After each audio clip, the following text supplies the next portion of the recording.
Next to this quarry, a group called the Quarrymen performed at a village fete.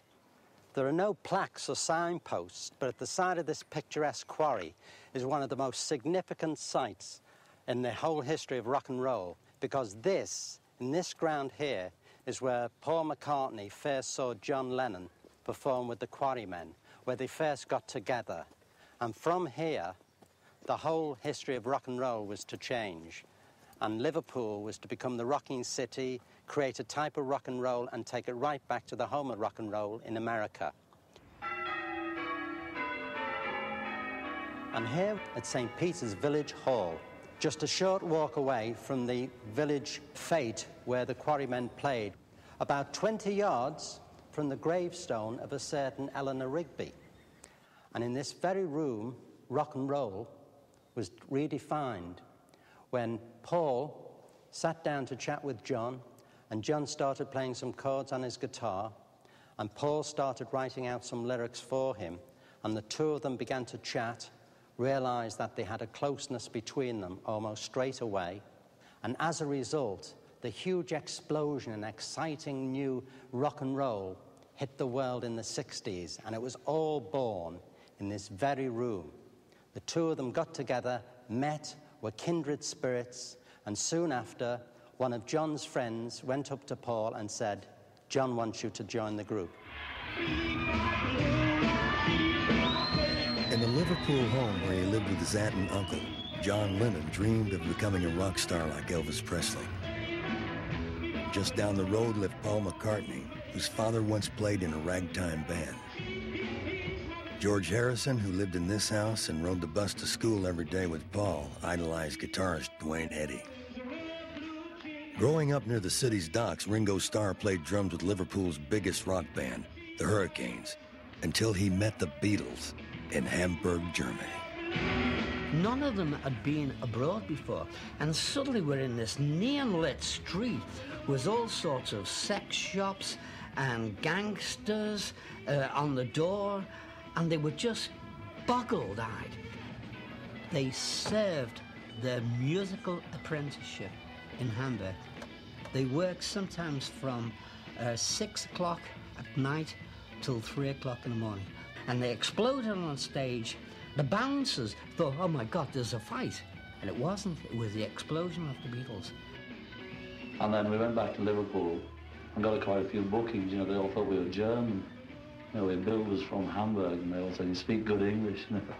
And Brian suggested that we just sort of wore ordinary suits. So we just got what we thought were quite good suits and just got rid of the leather gear. Bands like ourselves and the Beatles and the Big Three and the Searchers and everyone, we all tried to be unique and play our own type of music, what we liked, and tried to get our own sound. And because we all were resident at the Cavern Club, it was that was the place to come and see all the bands. It wasn't just the music when you went to see the Beatles. You knew you were going to come out on a high, an absolute high. This is Matthew Street. This is where the Cavern Club was a really raving place in the 60s. Started off as a trad jazz club, and then the Swinging Blue Jeans made the place very popular with the Blue Jeans night out, and then the Beatles started to play here, and all the other groups like the Searchers and Jerry and the Pacemakers, and this is where the Cavern was.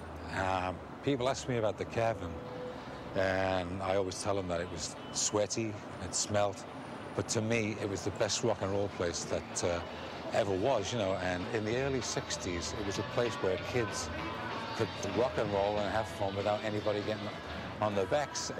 And it was a tremendous atmosphere, and I don't know why, but I always thought that the Beatles sounded better at the Cavern than anywhere. You know, they were a lot more ballsy than the records. Brian Epstein, when he went down to the Cavern, which is... Brian hung out in a completely different world. He was rich. He had a successful family, successful furniture business that had a small record store in it, which is how people kept coming in and saying, hey, have you got that record of the Beatles and Tony Sheridan, that My Bonnie Lies Over There, have you got that record? And after, like, the 40th time of kids coming in asking for the record, he said, well, you know, maybe I better get this record.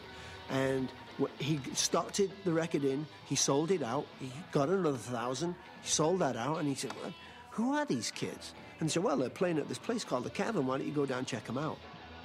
The Beatles were then just four lads on that rather dimly lit stage.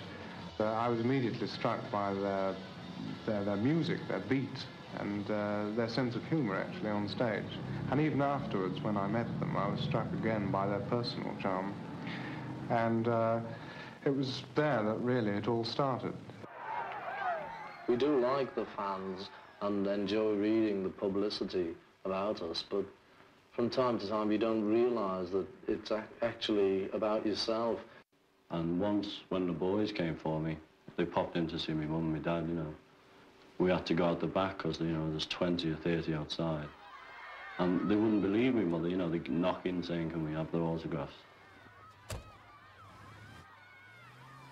The Beatles came down themselves about 2:30 in the morning, 3 o'clock, and they were talking to us and signing autographs, and then they went away, and then we sort of all sat down, and some of the lazy ones sort of fell asleep, but the rest of us just kept awake on coffee and dreams of the Beatles.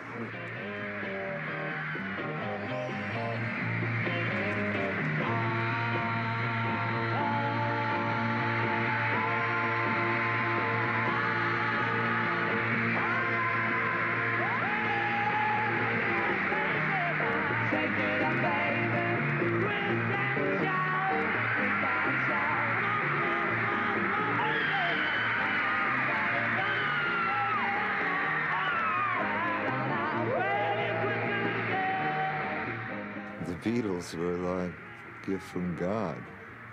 I was just at the perfect age for that. 14. Gave us all an identity. And I've thought before, just for the music, it was such a bonus that the music was like the best music ever.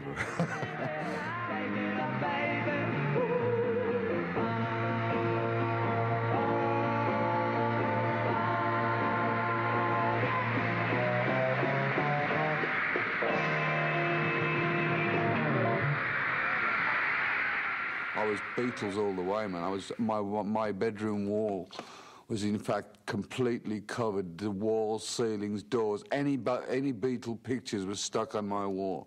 And I used to have these fantasies of Paul McCartney marrying my sister and all this kind of crazy stuff, you know, and how wonderful it all was.